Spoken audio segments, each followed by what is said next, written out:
All right, with the introduction of our Viper PST Gen II line, the question begs itself, what's the difference between the Gen I PST and the Gen II? Well, first let's talk optics. Now, if you look through a Gen II PST, which we have on this side, you'll notice a bigger field of view and better edge-to-edge clarity and better resolution overall. So optics have been improved on the Gen II PST over the Gen I. Now, something that's maybe a bit more obvious is, because it's measured in these numbers that we see frequently, is the zoom range. Got a little bit bigger on the Gen II PST as well. So the Gen I PST had a 1 to 4, 2.5 to 10, 4 to 16, and a 6 to 24. Now the Gen II has a 1 to 6, a 2 to 10, 3 to 15, and a 5 to 25. Now, both of these scopes are available, and the Gen II is still available in first focal plane or second focal plane. In the first focal plane models, you can still get the EBR-2C reticle with its Christmas tree style reticle in MOA or MRAD. And actually, the second focal plane offering has even gotten a little bit better with our new EBR-4 reticle. You should check it out. You can find it on our website in the reticle manual. It's just a little bit better offering than the Gen I PSTs used to have in their second focal plane. Externally, we have some differences as well that perhaps maybe are a bit more obvious, but first things first, you might see that there's no illumination knob on the eyepiece of the Gen II PST.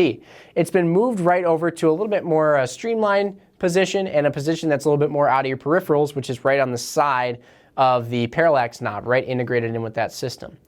Now, if you look at the turrets, you'll notice a pretty big cosmetic difference. Now, that's not strictly cosmetic because what's underneath the hood is also quite different as well. Where the Gen I PST had our CRS shim system, which was more of a rotational stop rather than a true zero stop, the Gen II PST now has our RZR zero stop, and that's actually a true zero stop. So somebody who sets this, which again, we have another video on that you can check out. If you have a Gen II PST and want to learn how to do that, check out our how to set the RZR zero stop video. But once you set it and you dial out at long range all day, you can come right back to your zero, and it comes to a hard zero stop, so it's very precise. You don't have to consciously think about really getting back to that perfect zero. The scope will do all that work for you. And this type of a turret system is available on the 2 to 10, the 3 to 15, and the 5 to 25. For the 1 to 6, it's not as necessary, so those have low cap turrets, like our Razor 1 to 6 does, for example.